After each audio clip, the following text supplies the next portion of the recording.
Hey, my name is Jared. I'm an occupational therapist and a lymphedema therapist, and I was given these lights to review, so I thought there was no better way to do it than to actually go to a client's home.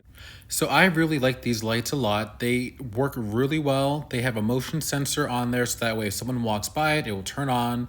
It shows the percentage of battery life on it. It goes from 25 to 50, 75 to 100%. Very easy to read and know when it's fully charged. To put it on the wall, it does have some adhesive on the back, so you just pull it right off and stick it right onto the wall. I would recommend cleaning off the wall first to make sure that it adheres properly. You can either put this up high or down low. We put this in the hallway so that way the client would be able to see any tripping hazards or any fall hazards that are in the hall. With this placement here, it actually will also provide light to the closet, which he didn't have any light for before.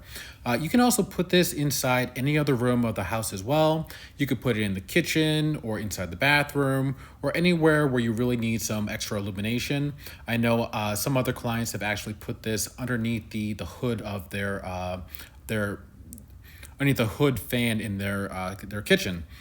So I was given this product to review. I really enjoy this a lot. It definitely will do a great job of keeping clients safe and reducing fall risk. It's very easy to charge, and it comes with a USB-C, and you just plug this right into your power source and it will charge effortlessly. So I definitely would recommend this product. It's another way to provide peace of mind and knowing that your loved one is safe at home and reducing the risk of falling.